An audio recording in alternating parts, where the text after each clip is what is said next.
नमस्ते बच्चों, कैसे हो आप लोग। उम्मीद है बहुत अच्छे से हो और खुश हो। मैं सोनिया गोसाई, आपकी हिंदी अध्यापिका। उम्मीद करती हूँ आप लोगों ने मुझे सब्सक्राइब किया हुआ है।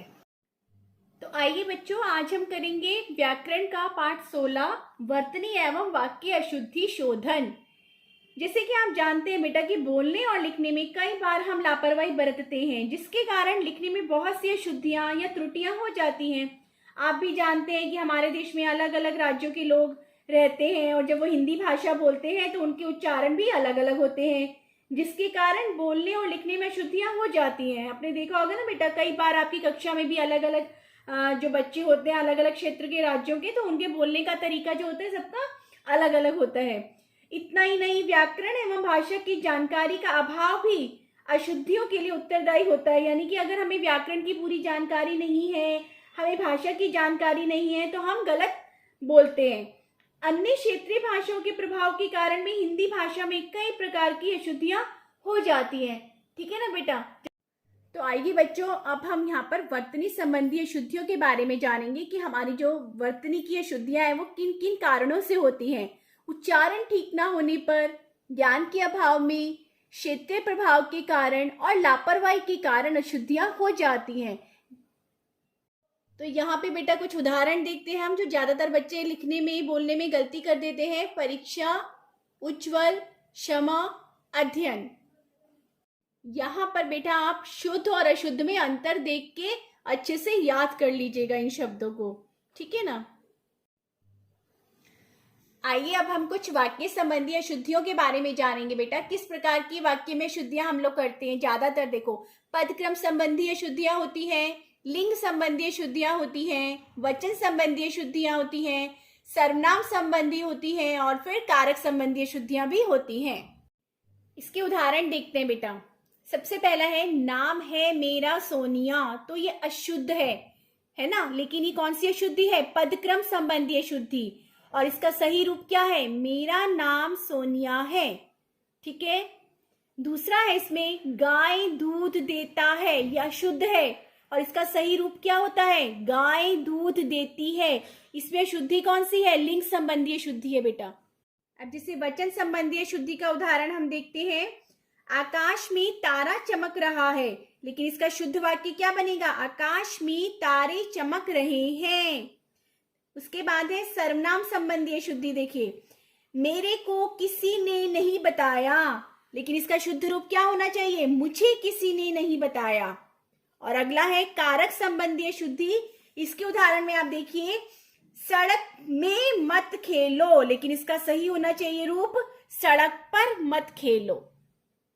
आइए बच्चों, अब हम अभ्यास कार्य करेंगे।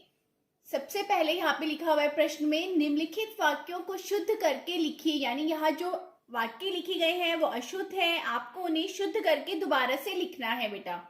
पहला है इसमें, छत में मत भागो, तो इसका शुद्ध रूप क्या होगा? छत पर मत भागो। दूसरा है, शालू बुद्धिमानी है, इसको हम शुद्ध करके लिखेंगे तो हम क्या लिखेंगे? शालू बुद्धिमती है। ठीक है बेटा। उसे ताजा गाय का दूध चाहिए, इसको हम शुद्ध करेंगे तो क्या लिखेंगे? उसे गाय का ताजा दूध चाहिए। इसके बाद है अगला, देखिए, मैं दो बहन हूं, तो इसका शुद्ध रूप क्या होगा? शुद्ध वाक्य बनेगा इसका, हम दो बहनें हैं। इसके बाद है अगला, मामी जी रिक्शा की आई हैं, तो इसे जब हम शुद्ध बनाएंगे तो कैसे लिखेंगे शुद्ध वाक्य? मामी जी रिक्शा से आई हैं। तो आइए बच्चों, अब हम देखते हैं पाठ 17, मुहावरे और लोकोक्तियां। ठीक है बेटा। इस वीडियो में मैं दोनों पाठ इसीलिए करवा रही हूं क्योंकि दोनों पाठ जो है बहुत छोटे छोटे से हैं और हम चाहते हैं कि आप एक ही वीडियो में दोनों को अच्छे से समझ लें और अभ्यास कार्य स्वयं घर पे करें। तो सबसे पहले हम जानेंगे मुहावरा किसे कहते हैं या मुहावरे क्या होते हैं बेटा। देखिए यहाँ पर लिखा है, ऐसे वाक्यांश जो सामान्य अर्थ के स्थान पर विशेष अर्थ प्रकट करते हैं उन्हें मुहावरा कहते हैं। ठीक है। उदाहरण देखिए, अक्ल का दुश्मन, जिसका अर्थ होता है मूर्ख। दूसरा उदाहरण है, अंधे की लाठी, जिसका अर्थ होता है एकमात्र सहारा। इसके बाद हम देखेंगे लोकोक्ति, यानी लोकोक्तियां क्या होती है या फिर इसका प्रयोग हम किस तरह से करते हैं। लोकोक्ति का अर्थ होता है बेटा लोक जमा उक्ति। पहले तो इसका संधि विच्छेद आप समझिए, ये दो शब्दों से बना है। लोक जमा उक्ति यानी लोगों में प्रचलित उक्तियां या कथन लोकोक्तियां कहलाती हैं। ठीक है, ये अपने आप में ही पूर्ण वाक्य होता है। ये वाक्य को विशेष अर्थ देने के लिए वाक्य के अंत में स्वतंत्र रूप से प्रयोग की जाती हैं।